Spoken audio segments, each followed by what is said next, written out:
Hi everyone, এইটা হচ্ছে তোমার অষ্টম শ্রেণীর গণিতের বেলি সেটের একটা প্রশ্ন।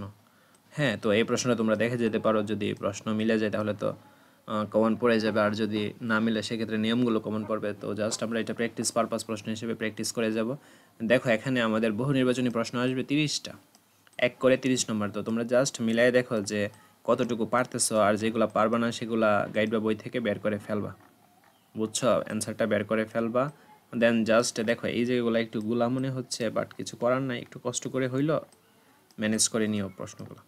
এই যে প্রশ্নটা, তারপর তোমাদের দেখো সৃজনশীল প্রশ্ন দেখো আসবে কয়টা সৃজনশীল প্রশ্ন আসবে তোমাদের 8টা। সরি, এখানে সংক্ষিপ্ত উত্তর প্রশ্ন আগে দিচ্ছে। সংক্ষিপ্ত উত্তর প্রশ্ন আসবে তোমাদের 15টা। তো যে কোনো 10টা প্রশ্নের উত্তর দিতে হবে। প্রত্যেকটা প্রশ্নের মান 2 করে 20 নম্বর। এই যে দেখো, যে কোনো 10টা প্রশ্নের উত্তর দিতে হবে। তো এখানে দেখো জাস্ট এগুলো পারতেছো কি না। দেন তোমাদের সৃজনশীল প্রশ্ন 8টা আসবে, আর বিভাগ থাকবে 4টা। 8টা থেকে প্রত্যেক বিভাগ থেকে কমপক্ষে একটা করে, আর যে কোনো 5টা প্রশ্নের উত্তর দিতে হবে। তো বাকি একটা বিভাগ থেকে একটু বেশি একটা বাড়াই দিলেই 5টা হয়ে যায়। তো এখানে দেখো পাটিগণিত থেকে দেখো, এই যে প্রথম অধ্যায় থেকে একটা প্রশ্ন আসছে, আর 2.1 থেকে একটা প্রশ্ন আসছে। তো প্রথম অধ্যায় থেকে একটা প্রশ্ন সিলেক্ট করো। দেন তোমার খ বিভাগ দেখো, বীজগণিত অংশটা দেখি। বীজগণিত দেখো তোমার চতুর্থ এবং পঞ্চম অধ্যায় থেকে 2টা প্রশ্ন আসছে। তো তুমি যে কোনো একটা প্রশ্ন দিতে পারো। আর আমাদের যে কোর্স বা কোর্সের যে সাজেশন, হ্যাঁ, ওইখানে যে ক্লাসগুলো, ওইগুলো থেকে কিন্তু এখানে কমন পড়ছে, হুবহু কমন পড়ছে। তোমরা যারা কোর্সটা নিছো তারা বুঝতে পারবা যে এই প্রশ্নগুলো দেখো হুবহু আসছে, বা অনেক ক্ষেত্রে নিয়মটা কমন পড়ছে, এর বাইরে যাবে না। দেন গ বিভাগ দেখো, জ্যামিতি তোমার 2টা প্রশ্ন আসবে। তো 2টা থেকে একটা প্রশ্ন দিলেই হয়ে যায়। ঠিক আছে, 2টা প্রশ্ন থেকে একটা দিলে হয়ে যায়। 5 নাম্বারটা, হ্যাঁ, এইটা হচ্ছে অষ্টমাদের জ্যামিতি। এইটা করলে অষ্টমাদেরটা ভালোভাবে করলেই হয়ে যায়, ছয় করার দরকার নেই। তারপর ঘ বিভাগ তথ্য উপাত্ত। তো 3টা বিভাগ থেকে কিন্তু 3টা হয়ে গেল। আর ঘ বিভাগ তথ্য উপাত্ত, যে এইটা থেকে তোমরা 2টা প্রশ্ন দিয়ে দিবা, তাহলে 5টা হয়ে যাবে। আর তথ্য উপাত্ত সবার কাছে ফেভারিট এবং ইজি, এবং কোর্সে যেভাবে আলোচনা করা হয়েছে, যতগুলো নিয়ম আলোচনা করা হয়েছে, এর বাহিরে একেবারে যাওয়া ইম্পসিবল। ঠিক আছে, তো আশা করছি বুঝতে পেরেছ। আজকের ভিডিওটি এই পর্যন্ত। আচ্ছা, আমি যে শীট বলতেছি, আমি তোমাদের শীটটা একটু দেখাই তোমাদের। এই যে দেখো, আমাদের শীটটা কিভাবে তৈরি করা। আমাদের শীটটা প্রথমে তোমার টাইপ আকারে তৈরি করা, অর্থাৎ তোমরা যে অধ্যায়টা করবা ওইগুলার মানে ফার্স্টে টাইপ থাকবে।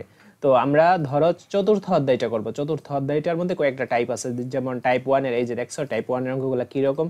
তো এইরকম নিয়মের এখানে কয়েকটা অঙ্ক দেওয়া আছে। তারপর টাইপ 2, তো টাইপ 2 এর এরকম নিয়মে কয়েকটা অঙ্ক দেওয়া আছে। তুমি যদি কটা করো তাহলে বাকি অঙ্কগুলো সেম নিয়মে তোমরা পাবা। হ্যাঁ, কেন পাবা বা এই টাইপ করে তোমাদের সুবিধাটা কি আমি তোমাদের বোঝাবো। তোমরা আমরাও যখন অঙ্কে চলে যাব তখনই বুঝবা। দেন টাইপ 3 দেখো, এই যে টাইপ 3 এর দেখছো অঙ্কগুলা, এই অঙ্কগুলা। তো এখানে 5টা অঙ্ক দেওয়া আছে। এইভাবে আমাদের টাইপ 4 আছে, এই যে দেখো টাইপ 4, 5, 6, এই হলো চতুর্থ অধ্যায়টা এই কমপ্লিট করা হয়েছে। বুঝছো, চতুর্থ অধ্যায়ের অঙ্কগুলো ফুল অঙ্কগুলো কমপ্লিট করা হয়েছে। এখন দেখো, যাদের ধরো পরীক্ষায় 4.1 আছে, তারা কেবল এই 3টা অঙ্ক করলেই এনাফ, জাস্ট এনাফ। এই 3টা অঙ্ক করলে এর ভিতর থেকে অঙ্কগুলা এসে যাবে তোমাদের।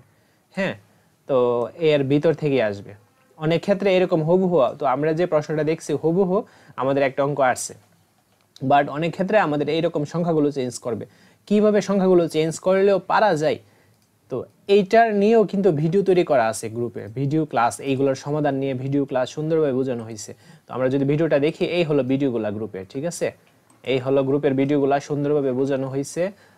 তারপর আমরা দেখি এই যে অঙ্কগুলো সুন্দরভাবে করা হয়েছে, যেন তোমরা সহজে বুঝতে পারো, বেসিক সহকারে এই অঙ্কগুলাই সলভ করা হয়েছে এখানে। আশা করছি তোমরা দেখতে পারতেছো অঙ্কগুলো যে সলভ করা হইতাছে।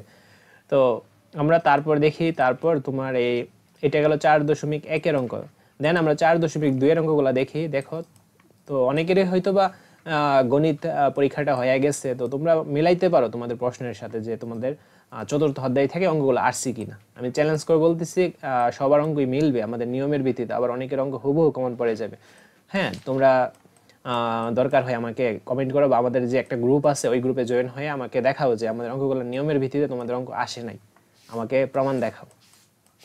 ঠিক আছে, সব নিয়ম এই যে এইগুলা 100% তোমাদের আসবে।